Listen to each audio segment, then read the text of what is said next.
Welcome students. देखो, मैंने इसके पहले वीडियो में बताया था कि हम लोग इन एलिमेंट्स को ही डिटरमाइन कर सकते हैं एनएमआर के थ्रू। अब क्यों ऐसा होता है, इन एलिमेंट्स को ही क्यों डिटरमाइन करते हैं एनएमआर के थ्रू, उसके लिए भी रीज़न है एनएमआर एक्टिव न्यूक्लियस और एनएमआर इनएक्टिव न्यूक्लियस। अब एनएमआर एक्टिव न्यूक्लियस के अंडर में कौन कौन से आते हैं? देखो, अगर हाइड्रोजन में क्या होता है, नीचे भी 1 ऊपर भी 1, मतलब एटॉमिक नंबर भी 1 है और मास नंबर भी 1 है।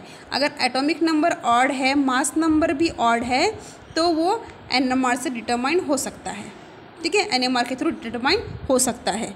और अगर ये देखो, इसमें देखो, इसमें इसके अंदर एटॉमिक मास इवन है ना, 14 एटॉमिक मास इवन है और एटॉमिक नंबर 7 है, मतलब वो ऑड है।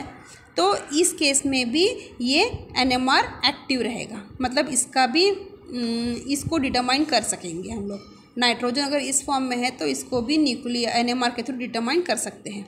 वैसे इसको भी कर सकते हैं, मतलब एटॉमिक मास या एटॉमिक नंबर एक तो भी ऑड चाहिए, इवन ऑड, मतलब एक तो एटॉमिक मास, एटॉमिक नंबर, इन दोनों में से, मास या नंबर इन दोनों में से एक ना एक ऑड चाहिए, या फिर दोनों भी ऑड चलेंगे।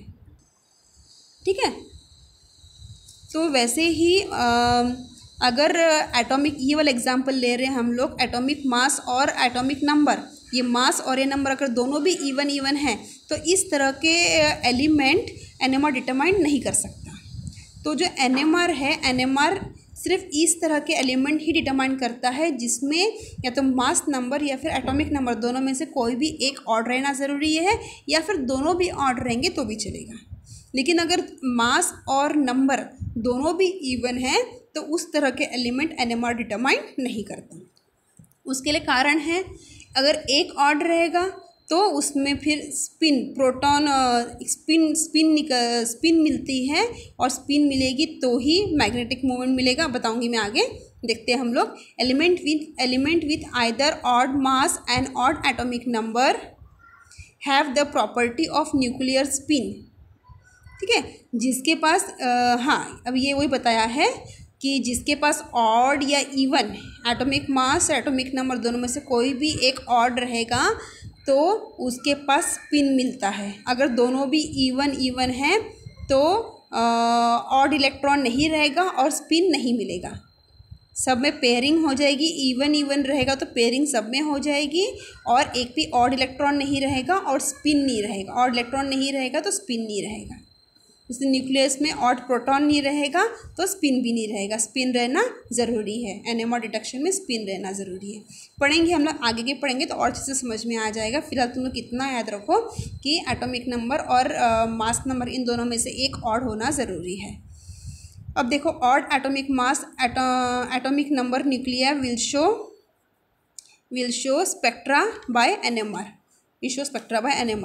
मतलब वही एनएमआर स्पेक्ट्रा दिखाएगा जिसका एटॉमिक नंबर या मास नंबर दोनों में से कोई भी एक ऑड रहेगा। मतलब ये सारे स्पेक्ट्रा एनएमआर स्पेक्ट्रा शो करेंगे। इसमें से ये जो हाइड्रोजन है, इसका एनएमआर स्पेक्ट्रा बहुत ही स्ट्रॉन्ग और बहुत ही हाई इंटेंसिटी का रहेगा और क्लियरली हाईली विजिबल रहेगा। लेकिन इन दोनों का जो स्पेक्ट्रा मिलेगा वो थोड़ा लाइट रहेगा और कम इंटेंसिटी का रहेगा। ठीक है, और इसका स्पेक्ट्रा मिलेगा ही नहीं क्योंकि एनएमआर एक्टिव नहीं है। ये कंपाउंड एनएमआर एक्टिव नहीं है। क्यों नहीं है वो बताया मैंने तुमको। ठीक है, अब उसके बाद प्रिंसिपल। अब प्रिंसिपल क्या है? एनएमआर, प्रिंसिपल ऑफ एनएमआर देखते।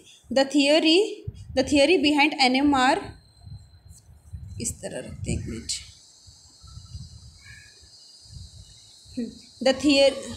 The theory behind NMR is the nuclei having spin due to charged proton. The spin of the nuclei generate magnetic field without an external magnetic field. अब मैंने बताया है principal क्या है NMR का। अब तक जो पढ़ा हमने वो तो इंट्रोडक्शन पार्ट था।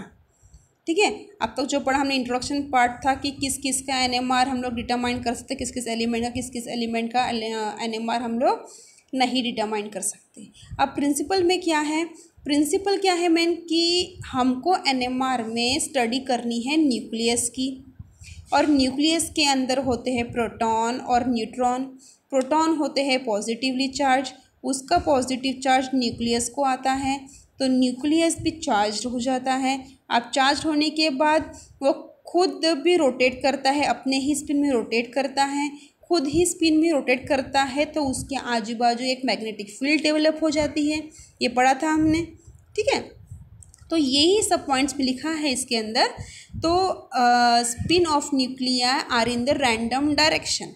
अगर हम लोग magnetic field, external magnetic field apply नहीं करते हैं, in the absence of external magnetic field, जो न्यूक्लियस है उसके अंदर प्रोटॉन है, उसकी स्पिन ऐसे रैंडमली अलाइन होते हैं, ठीक है। उसके जो प्रोटॉन है, न्यूक्लियस में जो प्रोटॉन है, वो प्रोटॉन के स्पिन ऐसे रैंडमली अलाइन होते हैं in the absence of magnetic field. लेकिन जैसे ही हम लोग मैग्नेटिक फील्ड लगाते हैं, जैसे ही मैग्नेटिक फील्ड हमने लगाया है, वैसे ही सारे प्रोटॉन एक डायरेक्शन में आ जाएंगे, ठीक है। एक्सटर्नल मैग्नेटिक फील्ड के डायरेक्शन में ही आ जाएंगे एक्सटर्नल मैग्नेटिक फील्ड लगाने के बाद।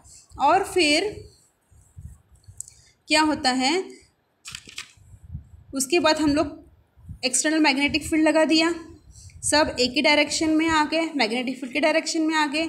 अब हम लोग क्या कर रहे हैं, इलेक्ट्रोमैग्नेटिक रेडिएशन फॉल कर रहे हैं इसके ऊपर इलेक्ट्रोमैग्नेटिक रेडिएशन फॉल कर रहे हैं। अब रेडिएशन फॉल करने से क्या हो जाएगा, एक ऐसी फ्रीक्वेंसी रहेगी जिस फ्रीक्वेंसी पे ये अपना स्पिन चेंज कर देगा। जो प्रोटॉन है, जो न्यूक्लियस के अंदर प्रोटॉन है बहुत सारे, वो सारे प्रोटॉन अल्फा स्टेट से बीटा स्टेट में आ जाएंगे। एक फ्रीक्वेंसी, इसमें से एक फ्रीक्वेंसी एब्जॉर्ब कर लेंगे और वो अल्फ़ा स्टेट से बीटा स्टेट में आ जाएंगे, मतलब अपना स्पिन चेंज कर देंगे, या हम लोग बोल सकते हैं रोटेशन कर लेंगे 180 डिग्री पे, ठीक है। अब वो जो फ्रीक्वेंसी है, वो फ्रीक्वेंसी हम जो पढ़ेंगे, हम ये पढ़ेंगे इंस्ट्रूमेंटेशन में, तो उससे बताऊंगी मैं कि इलेक्ट्रोमैग्नेटिक रेडिएशन फिक्स रखते हैं हम लोग, किसी एक फ्रीक्वेंसी पे हम लोग सेट कर देते हैं उसको, एक फ्रीक्वेंसी पे, और अप्लाइड मैग्नेटिक फील्ड इसकी हम लोग स्ट्रेंथ पहले धीरे से बढ़ाते हैं, स्टार्टिंग से बढ़ते जाते हैं, और फिर क्या होता है, किसी एक मैग्नेटिक फील्ड पे ये इलेक्ट्रोमैग्नेटिक मैच करती है और उस पर एब्जॉर्प्शन होता है। ऐसा इंस्ट्रूमेंटेशन में पढ़ाएंगे, बताऊंगी मैं। तो फिलहाल तो ये याद रखो कि एक इलेक्ट्रोमैग्नेटिक रेडिएशन है, ये एक पर्टिकुलर फ्रीक्वेंसी पे एब्जॉर्ब करते हैं ये प्रोटॉन, और ये फ्रीक्वेंसी एब्जॉर्ब करके उनका डायरेक्शन चेंज हो जाता है, ठीक है। उनका डायरेक्शन चेंज होता है, फिर ये अल्फ़ा स्टेट से बीटा स्टेट में आते हैं, और ये स्टेट तो बहुत ही अनस्टेबल होता है। अनस्टेबल होने की वजह से फिर से वो बीटा स्टेट से अल्फ़ा स्टेट पे आते हैं with the liberation of radiation. Energy liberate करते हैं, यहाँ से यहाँ पे आने के लिए एनर्जी लिबरेट करते हैं, और वो कितनी एनर्जी लिबरेट करेंगे, जो फ्रीक्वेंसी वो एब्जॉर्ब करते हैं वो वाली एनर्जी वो लोग लिबरेट करेंगे, ठीक है। कौन सी रेडिएशन लिबरेट करेंगे, जो फ्रीक्वेंसी वो एब्जॉर्ब करते हैं वो वाली लिबरेट करेंगे, और वो लिबरेशन को, वो जो लिबरेट करते हैं उसको डिटरमाइन करते हैं हम लोग डिटेक्टर से, और उससे हमको स्पेक्ट्रा मिलता है, NMR स्पेक्ट्रा मिलता है। इस तरह का NMR स्पेक्ट्रा मिलता है जो हम लोग प्लॉट करते हैं इंटेंसिटी और फ्रीक्वेंसी से, फ्रीक्वेंसी के बीच में। ये फ्रीक्वेंसी है, ये फ्रीक्वेंसी किसकी है, मैग्नेटिक फील्ड की फ्रीक्वेंसी है। ओहो, मैंने इसका बताया ना, ये फ्रीक्वेंसी बताया है नहीं, ठीक है, मैं तुम्हें इंस्ट्रूमेंटेशन में बताऊंगी तब समझ में आ जाएगा। इसकी फिक्स करते हैं हम लोग और इसकी बढ़ाते हैं, इसकी मैग्नेटिक फील्ड बढ़ाते जाते हैं, और किसी एक फ्रीक्वेंसी पे जो इसे मैच करता है, इस एक फ्रीक्वेंसी पे एब्जॉर्प्शन होता है और स्पिन चेंज हो जाता है, तो वो फ्रीक्वेंसी ये है। और इंटेंसिटी जो रेडिएशन लिबरेट होती है उसकी इंटेंसिटी ये है, जो ये रेडिएशन लिबरेट होती है वो इंटेंसिटी ये है, ठीक है। समझ में आ गया। तो फिर से शॉर्ट फॉर्म में मैं फिर से एक्सप्लेन करती हूँ कि न्यूक्लियस के अंदर प्रोटॉन और न्यूट्रॉन होते हैं। प्रोटॉन को पॉजिटिव, ये तो समझ में आ गया तुमको कि इसका एक स्पिन होता है।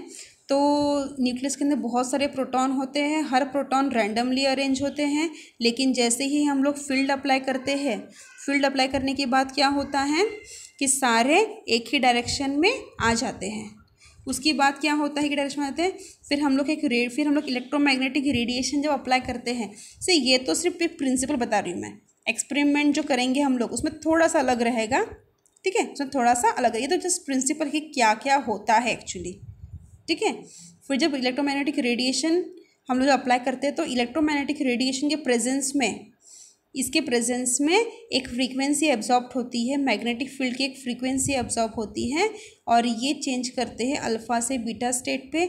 ये स्टेट बहुत अनस्टेबल है, तो यहाँ से जब यहाँ पे आते हैं फिर से, तो एक रेडिएशन लिबरेट करते हैं एक पर्टिकुलर फ्रीक्वेंसी की, जो ये लोग एब्जॉर्ब करते हैं वही लिबरेट करते हैं, वो हम डिटरमाइन करते हैं और फिर ग्राफ प्लॉट करते हैं, जो फ्रीक्वेंसी एब्जॉर्ब हुई वो और जितनी इंटेंसिटी की रेडिएशन लिबरेट हुई वो इंटेंसिटी से प्लॉट करते हैं, और ये हमें स्पेक्ट्रा मिलता है एनएमआर में। तो ये हो गया इसका प्रिंसिपल। तो एक बार देख लो इसे,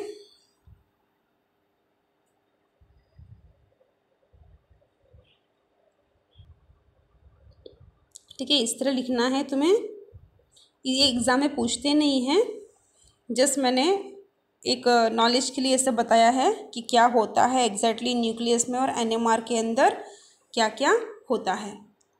अब इसके बाद हम लोग पढ़ेंगे इंस्ट्रूमेंटेशन। इंस्ट्रूमेंटेशन में थोड़ा बता दूंगी क्या क्या होता है एग्जैक्टली एनएमआर स्पेक्ट्रोस्कोपी में, और उसके बाद हम हमारा मेन टॉपिक शुरू करेंगे जो है बताऊंगी मैं केमिकल शिफ्ट मेन टॉपिक है, वो शुरू करेंगे हम लोग बाद में। Okay, thank you.